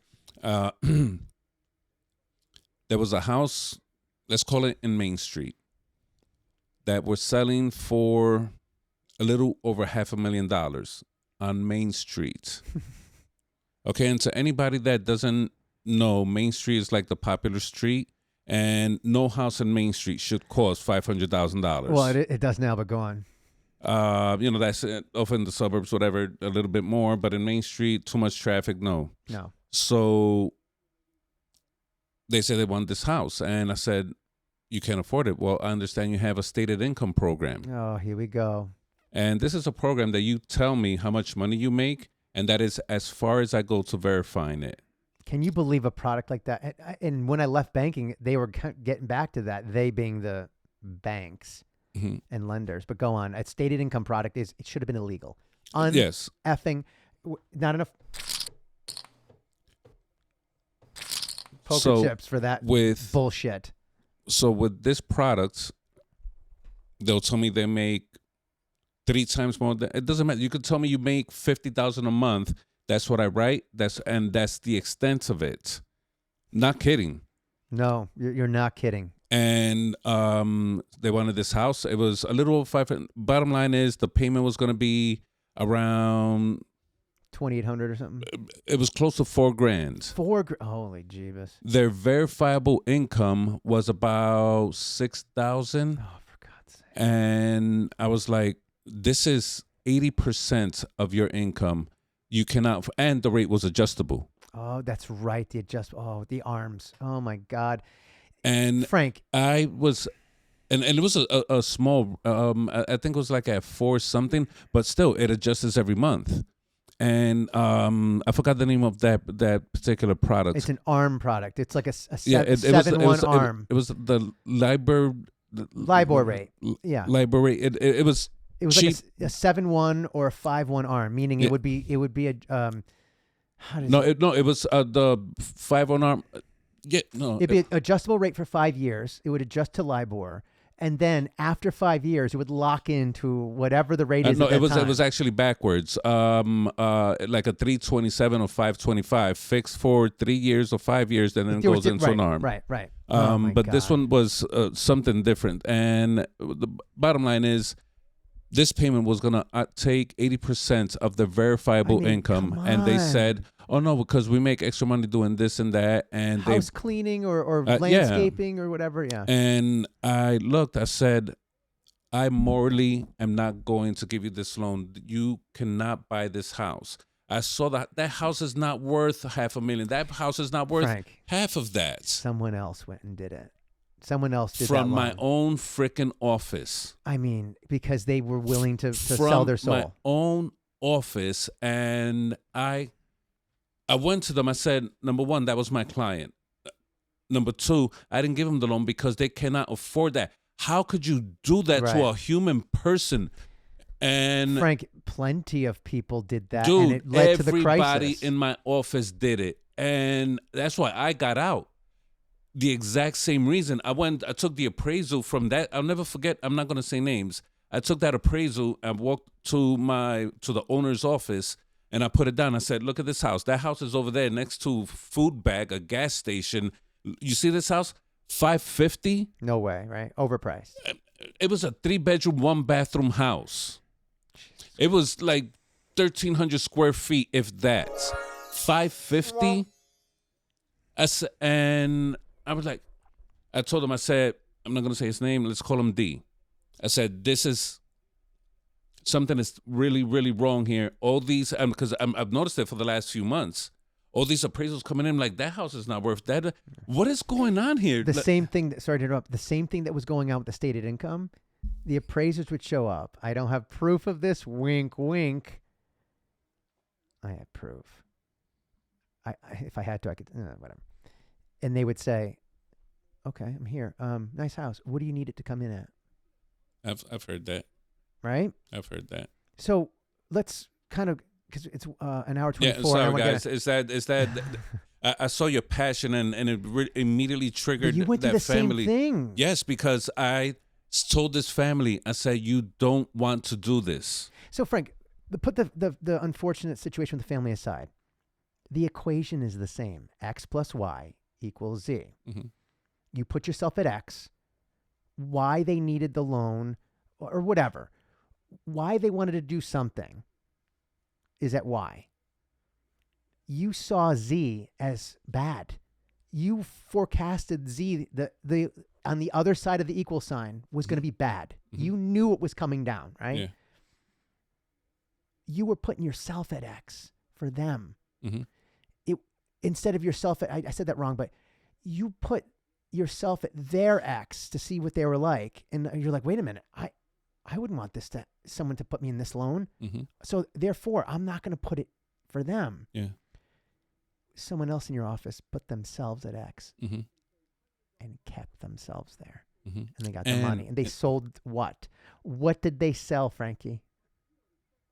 Not a mortgage. Technically, what did they sell, that person in your office? Do I even have to say it? They sold their morals. They sold, leave a blank space there where your heart should have been. You, Mic you drop? sold, Yeah. you sold your soul. To make $1, you want to put this beautiful family, husband, wife with 3 kids. Ridiculous. They're going to struggle in the next 6 months. They're going to be homeless. And that's exactly what happened. I don't want to relive that whole time. We could talk about it another time. Yeah, because It gets dark. But my point is, all of this, I'm going to wrap this up right now beautifully. yeah, You please, ready? Please do. Money is the root of all evil. If what you're doing is ignoring the evil that the money is going to cause, Mm-hmm. what do I mean by that? Whether or not it's money that you're going to bring in and you're going to do stupid shit with it, or whether or not you're getting the money by taking it from someone or something or for something that's going to cause harm to someone else. Mm-hmm. That money is wrapped in low resonance and you took it. Mm-hmm. It's still going to have low resonance when you go to use it. Guess where that low resonance goes? Into you. Mm-hmm. Because the money doesn't keep it, because you just gave it to someone else to buy whatever, some other company. A long-winded way of saying that stank of how you got the money, it's still on you, kid. Mm-hmm. And you're going to stink of it until you deal with it. And I got to a point, and I don't want to say anything more about the bank. I've said enough for now. I had so much stank on me because I had to. I couldn't do it anymore. It was eating away at me inside. Mm-hmm. And it's wonderful to hear you use, I forgot that you were a mortgage guy. You went through the same example. The equation was a little bit different, was it not? Mm-hmm. You went to mortgages. I was doing it with mortgages or home equities, which was a mortgage on top of a mortgage, essentially. Mm-hmm. A rate that was variable as well, against prime rate, not as volatile as the LIBOR rate, or is the other way around? Wink, wink. And then all of a sudden, 10 years go by, that new addition to the house, they haven't paid anything but interest on it because we didn't make them do anything but interest for 10 years. Mm-hmm. And then it becomes a fixed rate loan that they can't afford. No, that was the balloon payments that you only pay interest and the end of. Well, it's a home equity. It was the first 10 years was you can draw down whatever you want. Mm-hmm. We only required them to pay interest. That was it. A very small amount. Okay. Very small amount. And then after 10 years, I think it was 10 years, or was it 13? It was like 13 and whatever months. 10 or 30, I forget. I'm already trying to. They had to satisfy the balance. It turned into a fixed rate product. Okay, so that's not the same because there was the balloon payment Right. that you only pay the interest, and the end of 15 years you got to pay whatever the balance is, which is right. That's part of the products. I'm talking about home equity credit line. It's a second mortgage on top behind. Yeah, the Right. second lien. And we were pushing them so much. I'm like, oh my God. Like, why didn't you talk to I don't want to go there. My point to wrap this all up. Money leads you to do a lot of crazy shit. Do you agree? Yeah. Our buddy Ted DiBiase, I mean, I don't have him on the screen anymore. Everyone's got a price. Again, you only put prices on things that are meant to be sold. What are you selling then, Frankie? If you've got a price, not you personally, but people, what are you selling? Because you ain't getting it back. Mhm. If it's what I think it is, your soul, your morals, your ethics, your livelihood, I almost sold my life because it almost killed me. I Yeah. couldn't deal with that low resonance anymore. I didn't know how to deal with it. I quit my job from when I didn't even get 2 weeks. I'm like, something really bad is going to happen. And sure Right? enough, 6 months later, boom. I mean, for God's sake. So I'm glad we talked about I love how we kind of got away from the endorsements. It's getting corny, but I got to end it on something funny. You ready? And we'll move on to the next thing. Let's say we did this at work and what if I told you whatever car you want, Oh yeah, whatever car, whatever house, car yeah. you want, whatever, And- we'll do with the house, whatever house you want, Mhm. mansion, whatever, we'll keep it within, right? A beautiful house. Let's agree. Mhm. Maybe it's a couple million paid off, but there's a but. There's a big, massive billboard on the roof that says Tampax. You doing it? Yeah. Really? Mm-hmm. In pink Tampax. Yeah. Or what if it's on your Lamborghini, your sports car? It paid off, but it says Tampax on Yeah. it. Or even Gillette. Yeah. Or you're doing it. Yeah. Oh boy. Yeah. You know why? Because of the money? No, because I don't see it when I'm driving. I don't see it when I'm sleeping. I'm in this. But other people are going to see it. I don't care. You're not. I don't. It doesn't matter. But their opinion doesn't matter to me. This is why I bring this up. This is different than what we're talking about before. It's not harming anybody. Right. But I still don't feel right. I feel like I'm still selling my Dude, soul. it's paid off. You don't have to make any payments to it. Maybe, taxes and insurance, but it's Oh, kid. You're really going to go there? dude, it seems like a good deal to me. Dude, I if can't they was to it. do that to my rent, I would be like, yeah, just right here. I would take the curtains and make sure that it's nice and shiny. Pink with a big T? Yeah. Tampax. You know what I'm saying? It's like, What about a drug company? to stop the flow of something. You know what I'm saying? What about it? What about Eli Lilly? Who's, I shouldn't say. Oh God, I can't say the names. who's Eli? We'll move on. Okay. Eli, he did the cotton gin. Cotton gin. That's Eli Whitney. We'll move on. I just impressed somebody. He's smart. He looks dumb though. So, but what if it was a drug company? There's a million of them that will pay for your mansion. You doing it? You're talking a couple million, kid. You said before no amount of money. Who? Any drug company. Does it matter? Um. Any U.S. based drug company. Does it matter? I mean, I don't know any good drug companies, so I don't know.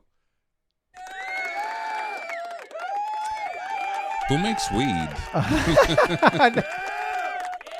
Well, not even, because I wouldn't even do that either, because kids see it and. Say it with me. Hombre de paz, Mhm. the man of peace. So let's wrap that up there. We've got an hour 33:13. Hey, Oh, yeah. we could do one of two things. Mhm. We could talk goals, or, There's no or. well, there is an or. We could spend the last 25 minutes on the Niagara Falls guy, because that story rocked me when you told me it. And then I remembered when I heard it the first time, and I'm thinking to myself, wow, putting life into perspective. Which way do you want to go with that? Because, We could end with goals. okay, so we'll do the Niagara Falls guy another, or do you want to do Gabby?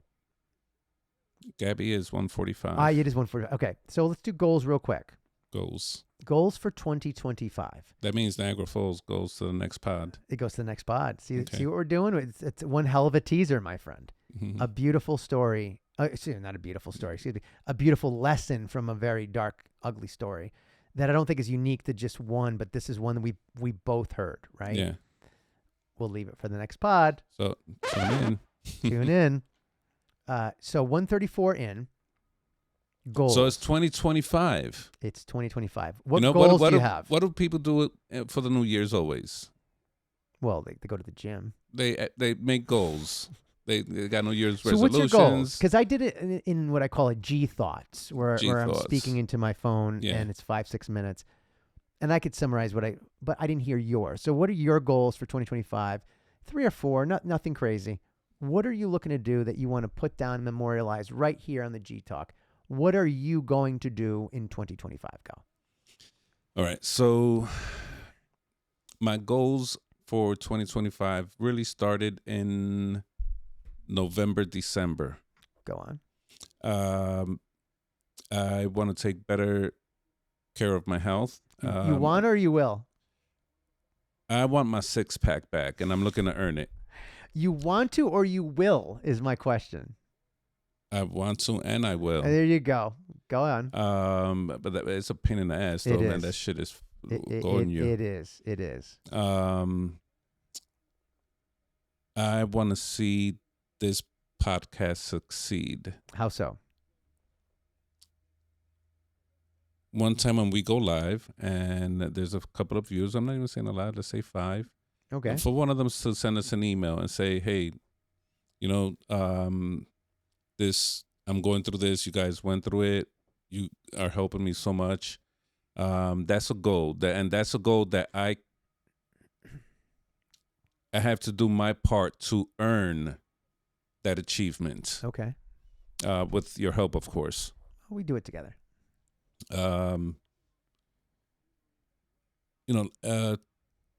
This is something. So just one is enough to say yes. Just one, yeah. Because if we get to read that testimony, bro, I'm celebrating that night. Oh yeah.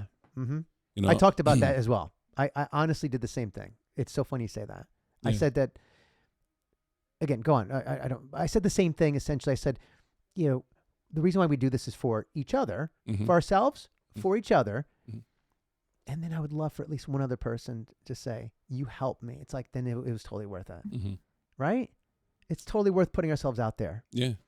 But go on. Yeah.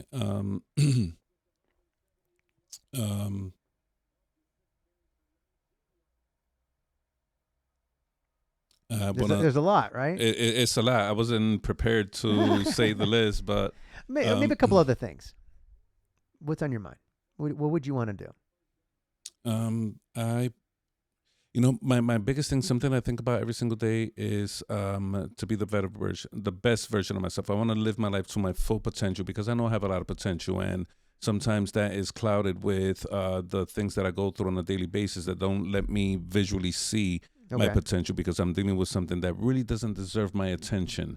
And those are those little things that... You talked about that, right? Yeah, that rob me of it. So... like for example, today when I was in Queens, I was reacted to something, but I got that feeling that reminded me real quick. It's like, that's not you no more. So I had to adjust, and just that I recognized that made me feel good because work in progress. We're not perfect. How do we put that into a goal then? We put that into a goal that opportunity will present itself on a daily basis, and your goal should be to instinctively react the way you want to live your life, the way you want to walk your path. Okay. And again, it's with the opportunities you get on a daily basis. It's not something you're gonna accomplish. You will accomplish it once it hits you. You're gonna get hit. It's going to be blindsided, and your reaction is the goal to, react accordingly. So the goal is to be a better person is not, it's too broad of a goal. So to be prepared for... I guess, now I feel like I'm back at the bank coaching people, but goals are broad topics that are easily understandable. Objectives are when the drilled down. For example, my goal is to eat healthy in 2025. My objective is to make sure I get at least 6 servings of fruits and vegetables every day or something like that. That's an objective. It's easy for me to check off. I know I achieved that. Whether or not that leads to health, we'll see. But it's what I'm shooting for. So if your goal is to be, what did you say? How did you word it? The best version of yourself. Is that what you said? Then I guess I'm saying, how would you do that? Maybe being a better, more peaceful driver. That's an objective, right? I guess it's a smaller goal, but I guess what I'm trying to say is, I'm not trying to be dad here, but do a good deeds. Like what? And, Because we're helping somebody mhm. because if other people are doing goals too, saying that you want to be the best version of yourself in the new year is great. Mhm. That's a very broad goal. How do you know that you achieved it?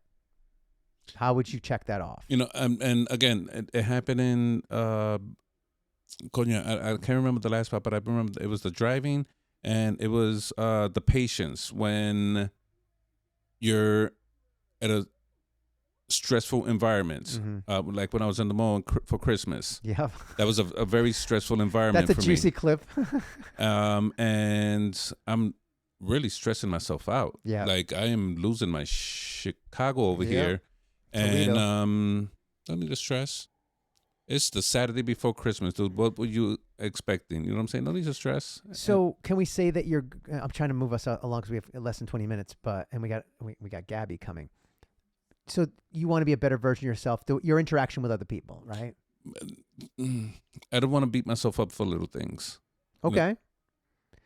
Going back to the 5, the G plan, you want to, the opposite of compliment yourself. You don't want to, again, opposite, but you don't want to beat yourself up, right? You want to be positive. For dumb things, no. Right. No, there's a long line. Okay. There's a long line. No big deal. So patience. You want more patience in 2025. Oh, man. I wish Amazon sold patience. I couldn't find it nowhere. It would come late. And then, That was good. That was good.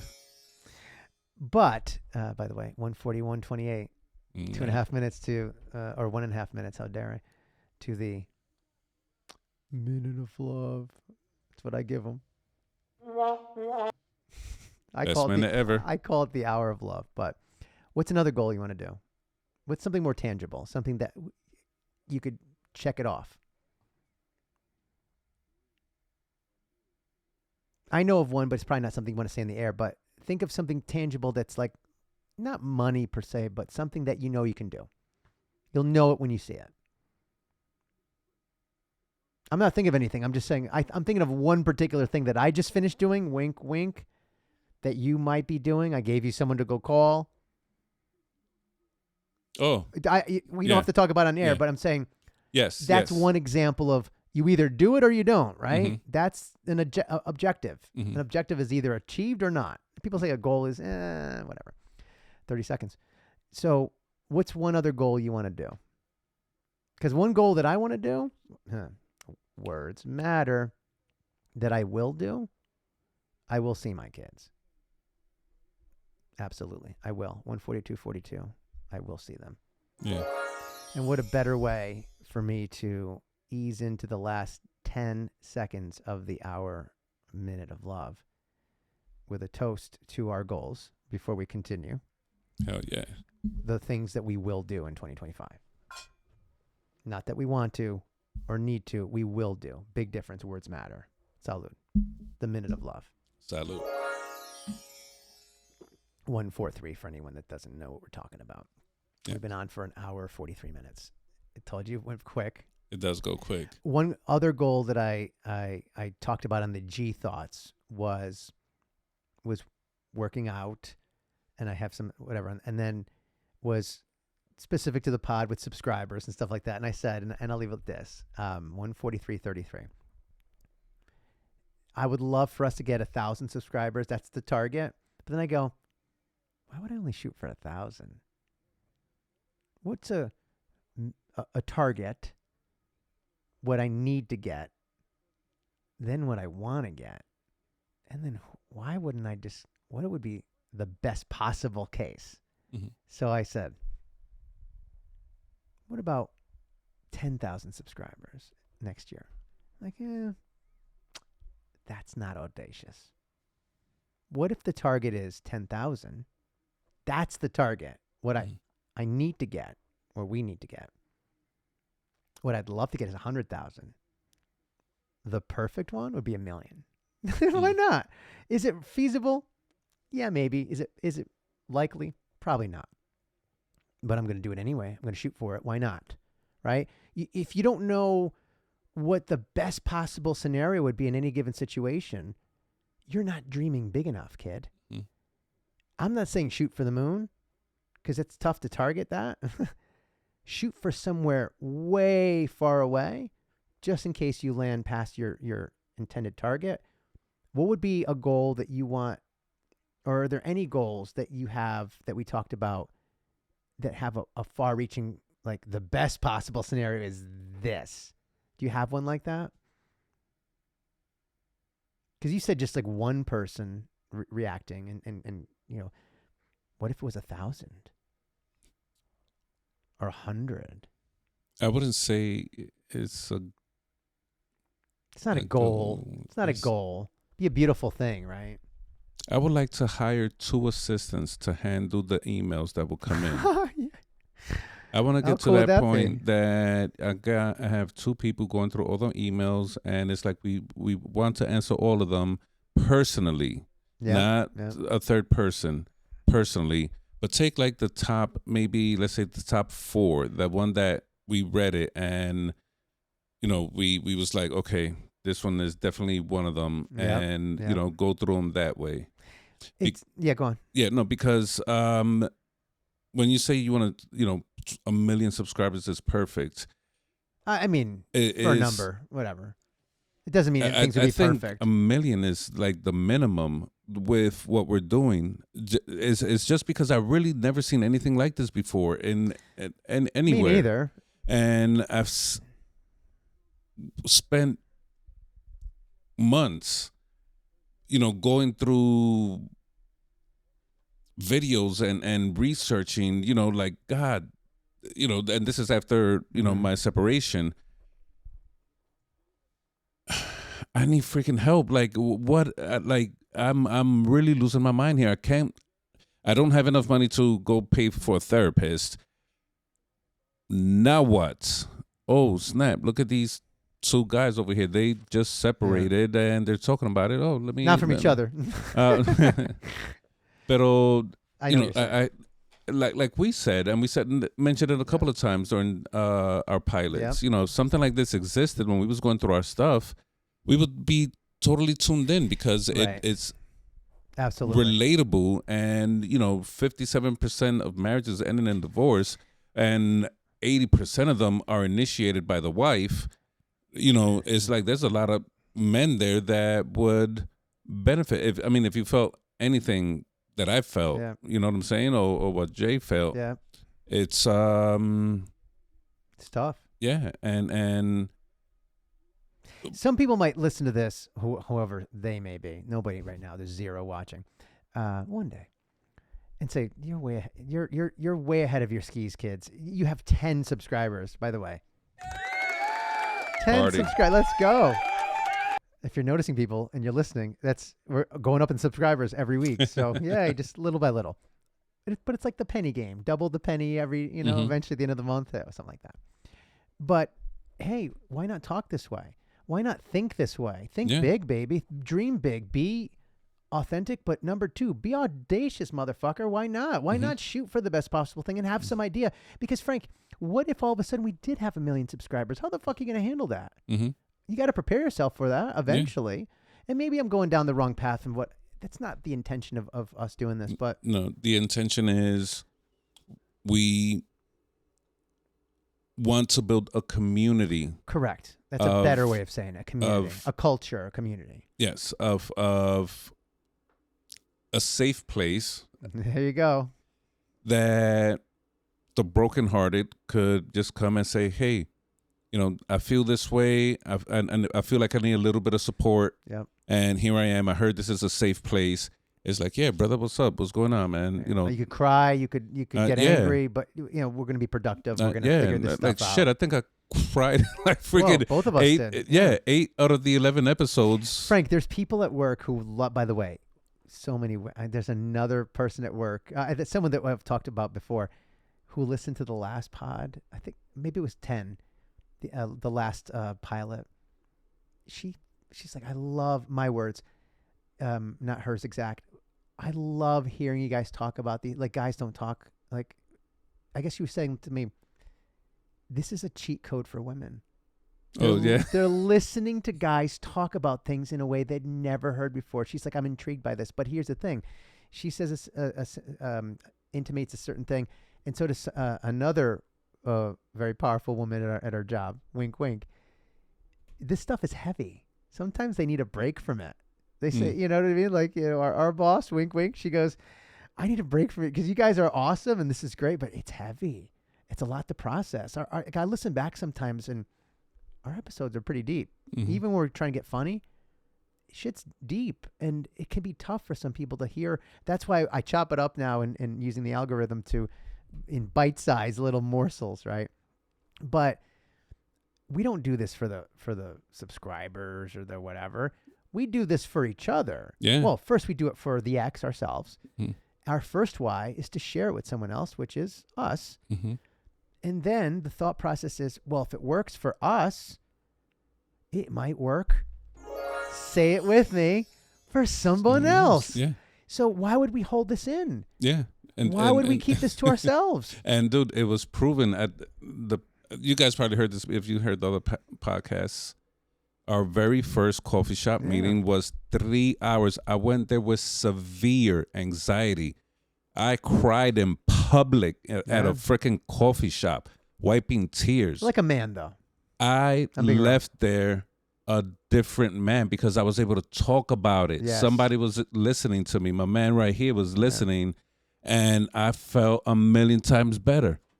And it happened again and again and again. And then we was like, you came up, you know, with they had this baby in the back of your mind the whole time. Adam and Steve. Next thing you know, here we are. And, the feedback so far has been, one of the girls told me, they was like, you know what? I'm going to be more empathetic to my husband. I'm going to be nicer to my husband. I'm not going to beat him down. And I was like, okay, so we did this for the guys. Now the girls are listening, and isn't that pretty cool though? That is. Bro, I would have never guessed. Neither did I. Never guessed. No. And wow. And listen, and we thank anyone for listening, and God bless you all for even watching this far. If you come this far, and you're not related to us or trying to whatever, wink, wink, but for it to resonate with people, first of all. And I don't think we're going to have time to get to Gabby. Maybe we'll do a quick one. It's 1:52. But what we're saying is universal, is it not? But we're directing it to men. But what women, at least the feedback I'm getting from the women in my life that heard this, and there's a few, they appreciate us talking in a way that they wish more men would do. We're talking in a way that it's kind of like a puzzle piece. It finally fits with how they're operating. They're like, yes, this. But also, they're taking it for themselves. I won't say who, maybe at our work, wink, wink, she says, like, I wish I had this when I was a teenager or something like this. Because, and who knows if she would listen at that time, whatever. But maybe she's being nice. I don't think so. I think she's being real. She's taking it and applying it on her own mental health. So it's universal. And I'm sitting here going, wow, this was geared towards people like us. Say it with me. Men. Yay, men. Welcome to man. But guess what? These complex creatures that have to deal with these dumbasses like us are appreciating it too. So, wow, now we've opened up the whole well of the possible people that this can reach out to, right? Yeah. So maybe 1 million subscribers. Some people say you're way over your skis, kid.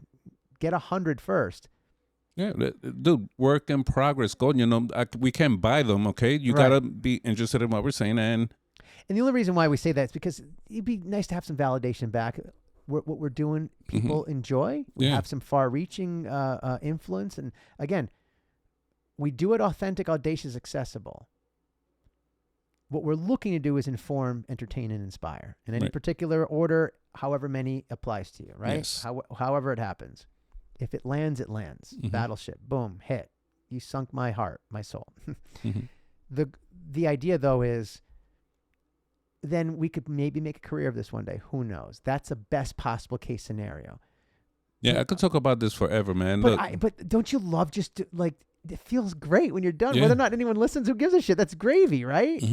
This is awesome. Yeah, dude, it's I forgot which part it was that I was like, I'm gonna pay X amount of money to go talk to a happily married Oh my man God, or a yes, happily yeah, married yeah. woman about how miserable I am about separating and leaving my Yeah. family behind of 17 They don't know what I'm years. going through. They don't know what the hell I'm going Right. through. They could textbook the feeling, oh, well, how does that make you feel? And it's like, well, it feels fantastic. What do you think? You know what I'm saying? Yay, man. But talking to someone that went through what I went through, Right.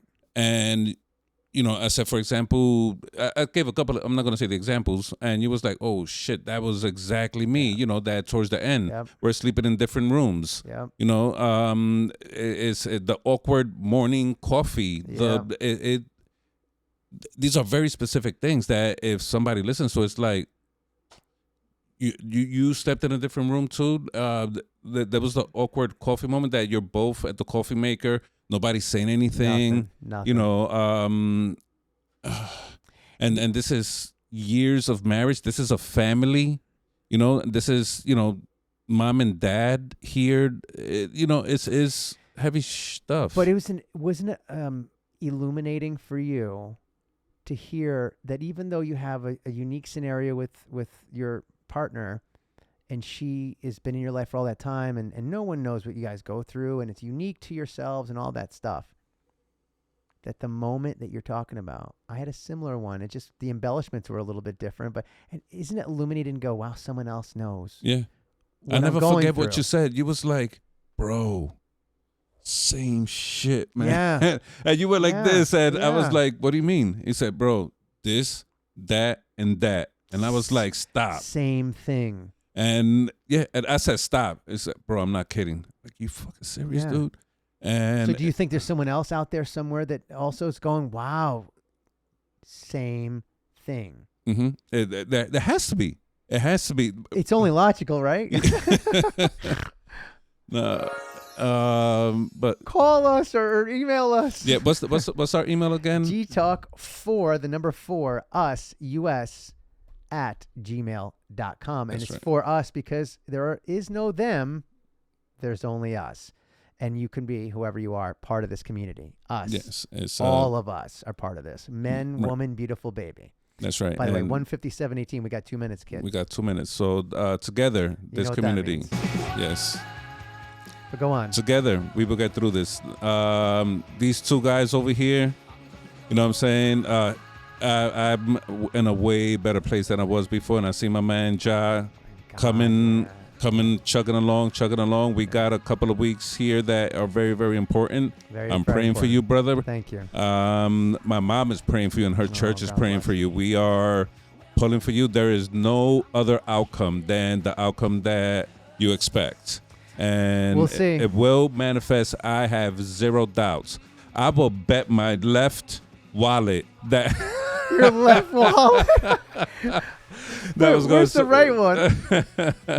I was going to say something else, but I know what you're saying. And And sometimes they get a little nutty. I knew you was crazy, but now I clearly see your Boom. 1 minute, kid. 1 minute. So yeah, that's the way that's gonna play out. And in the meantime, coño, second pod, bro. Second pod. How do you think it went? I This is kind of chill. We kind of. yeah, very mellow. I like. We'll see. I didn't want to mention a certain thing, but whatever. I have the right to. It's the First Amendment. By the way, this is the GTalk was sponsored by the First Amendment. It's first for a reason, people, because it is the most important. And I had the right to say what I said. Yeah. Because if they took me to court, they'd have to prove me wrong, Mhm. and they wouldn't want to do that. Now, would you, Webster? No, because I know too many people and I know too much information, and I never signed a non-disclosure agreement. So kiss my ass. Mhm. Cool. And we're gonna go out with a bang, right? Frankie, you want to take us out? How do we go out? We will be back next week discussing what we did not discuss today. Which is everything else. Bring your friends next time. Bring your friends. God Salud. bless everyone. Be safe. Take care.